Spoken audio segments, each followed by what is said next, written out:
ምዕራፍ 7 ወይቤሎ እግዚአብሔር ለኖኅ እግዚአብሔርም ኖኅን እንዲህ አለው፣ አንተ ወኩሉ ቤትከ ውስተ ታቦት አንተ ከወገኖችህ ጋራ ወደ መርከብ ግባ።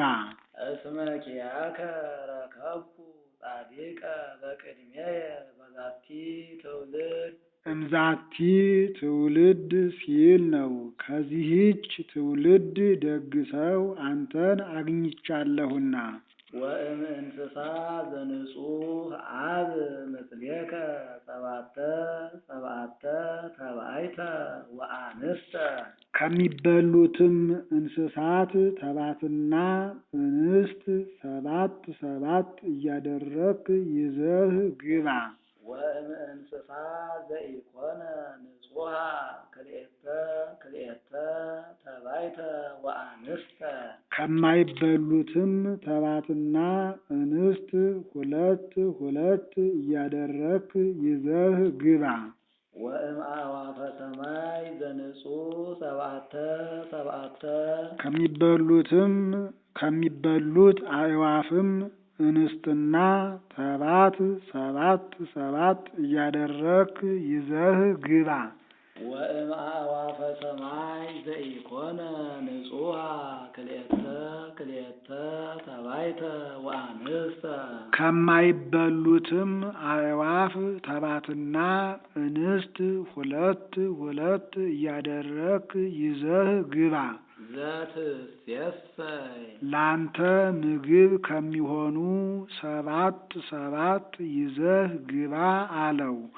2 ለዘር 5 ለምግብ ለመሥዋዕት እንዲሆኑ። ወዘይከውን ዘርአ በዲበ ምድር ለዘር እንጂ ምግብ ከማይሆነው 2 አግባ አለው። እስመ እስከ 7 መዋዕል አመጽ ዝናመ ዲበ ምድር እስከ 7 ቀን ድረስ በምድር ላይ የጥፋት ውሃን አመጣለሁና 40 መዓልተ ወ40 ሌሊተ 40 ቀን በመዓልትም በሌሊትም የጥፋት ውሃን አመጣለሁና። ወእደመስስ ኩሎ ዘይትሐወስ ዲበ ምድር በምድር ላይ የሚንቀሳቀሰውን ጥቃቅኑን ፍጥረት ሁሉ አጠፋለሁና። አንተ ወኩሉ ቤትከ ብለህ እፈር። ወገብረ ኖኅ በከመ አዘዞ እግዚአብሔር አምላኩ ኖኅ ፈጣሪው እግዚአብሔር እንዳዘዘው አደረገ። ስለምን ከሚበሉት ሰባት አግባ አለው ቢሉ ለምግብ ለመሥዋዕት ለዘር ይሆናልና። ከማይበሉትም ሁለት አግባ አለው ለዘር ብቻ ነውና።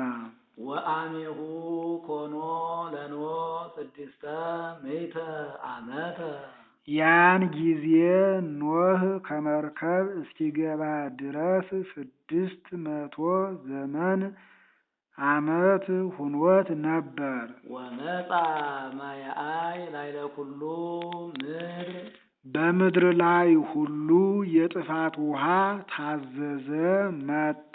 ወቦአ ኖኅ ወብእሲቱ ወደቂቁ ወአንስተያ ደቂቁ ምስሌሁ ውስተ ታቦት በእንተ ማየአይ ኖኅም ማየአይ የሚመጣ ስለሆነ ሚስቱን ልጆቹንም ከነሚስቶቻቸው ይዞ ወደ መርከብ ገባ። ወእምአዕዋፍ ዘንጹህ ወዘኢኮነ ንጹሐ ከአዕዋፍም ከሚበሉትና ከማይበሉት ወገን ወእምእንስሳ ዘንጹህ ወዘኢኮነ ንጹሐ ከእንስሳትም ከሚበሉትና ከማይበሉት ወገን ወእምኩሉ ዘይትሐወስ በዚህ ዓለም ከሚንቀሳቀስ ከጥቃቅኑ ፍጥረት ወገን ሁሉ ቦኡ ሀበኖ ውስተ ታቦት ተባይት ወአንስት ሰባትና እንስት እየሆኑ ኖህ ወዳለበት ወደ መርከብ ገቡ። በከመ አዘዞ እግዚአብሔር ለኖህ እግዚአብሔር ኖህን ከማይበሉት ሁለት ከሚበሉት ሰባት ይዘህ ግባ እንዳለው ወኮነ እምድረሰቡ መዋዕል ከሰባት ቀን በኋላም እንዲህ ሆነ ያለውን ያምጣው። ወመጻ ማየአይ በዲበ ምድር በምድር ላይ ማየአይህ ታዘዘ። ኮነ ያለው ይህ ነው። ስለምን 7 ቀን ሰነበተ ቢሉ ታግሶ ካልተመለሱ መከራን እንዲያመጣ ለማጠየቅ። አንድም ፈጥኖ ባያጠፋን ንስሐ ገብተን እንመለስ ነበር ባሉ ነበርና ምክንያት ለማጥፋት።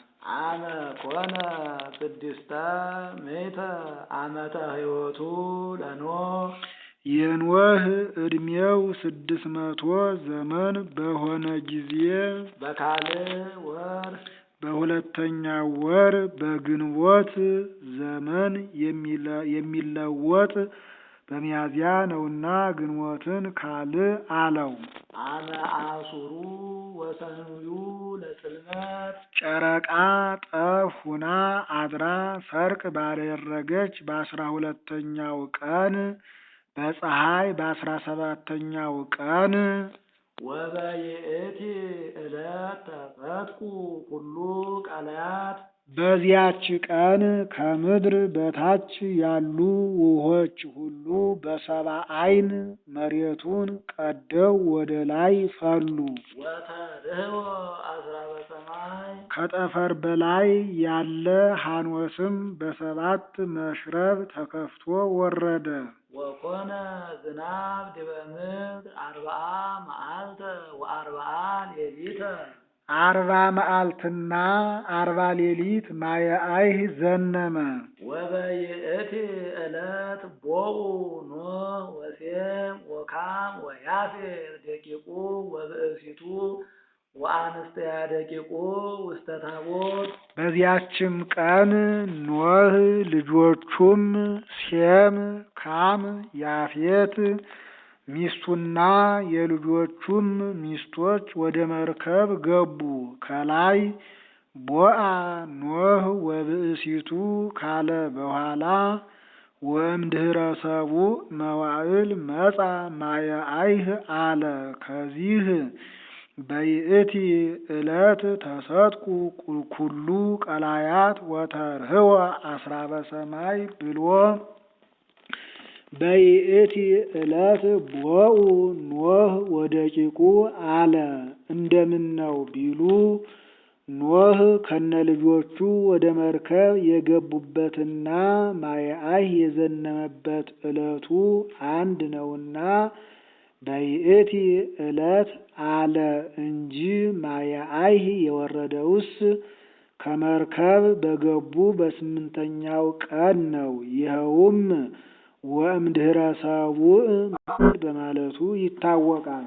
ወአራዊትኒ በበዘመዶሙ ወኩሉ እንስሳ በበዘመዶሙ ወዘይትሐወስ ወአዕዋፍ በበዘመዶሙ አራዊቱ በየወገናቸው እንስሳትም በየወገናቸው የሚንቀሳቀሰው ጥቃቅኑ ፍጥረትና አዕዋፍ ሁሉ በየወገናቸው ወእምነ ኩሉ ዘሥጋ ቦኡ ውስተ ታቦት ሀበ ኖህ በከመ አዘዞ እግዚአብሔር ለኖህ ከሥጋዊ ከደማዊ ወገን የሚሆኑት ሁሉ እግዚአብሔር ኖህን እንዳዘዘው ኖህ ወዳለበት ወደ መርከቡ በአንድነት ገቡ።